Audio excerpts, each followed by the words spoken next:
هنتكلم مع بعض عن الكورس التحضيري وقد ايه هو مهم. الكورس التحضيري مش بيغششك الامتحان، لان الامتحان ممنوع ان يسرب وكل حاجه بتتفتح بالصوت والصوره، ولكن الكورس التحضيري اهميته انه بيعرفك تريكس. اللي بيحضروا الامتحان معاك في الكورس التحضيري هم ناس اوريدي ممتحنين عندهم خبره من 2 ل3 في مجال الاو اس دي بالاخص، فبالتالي هيعرفك كل تريكس.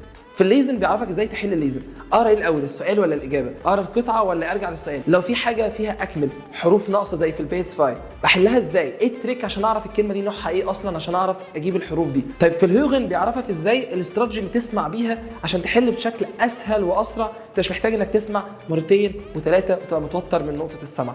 في الشخايبن بيعرفك الجمل المفتاحيه اللي تقدر تستخدمها، حاجات كده زي جوكر سنتنس تقدر تستخدمها في اي وقت وهتجيب معاك جول، وفي نفس الوقت مش هتبان ان انت حافظ فبترص فتسقط، لا دي جمل ينفع نستخدمها وينفع تبقى بتقوي الشخايبر بتاعنا. في جزء الاشبخاشن بيبتدي يدربك وبيحل معاك من 8 ل 15 امتحان على الاقل اشبخاشن، تبقى داخل مطمن. ممكن يبقى كمان معاك حد ضعيف فبيحاول يعمل سيميوليشن معاك ان ممكن يبقى حد ضعيف، يدربك على الاوسشبراخه، يدربك على الجراماتيك، يدربك على الفوتشات، يدربك على الاستراتيجي، يدربك ازاي هتعمل ايه اصلا في ال 15 دقيقه او ال 10 دقائق بتوع التحضير، ازاي لما تستلم الورقه تستفاد بكل ثانيه في وقت التحضير. الحمد لله كل اللي بيخرجوا من عندنا من فايتنج سكورز هو بيبقى خارج بيقول انا هجيب الدرجه الفلانيه، بنوصلك لمرحله انت ممكن في بعدنا تشرح انت كمان كورس فايتنج سكورز.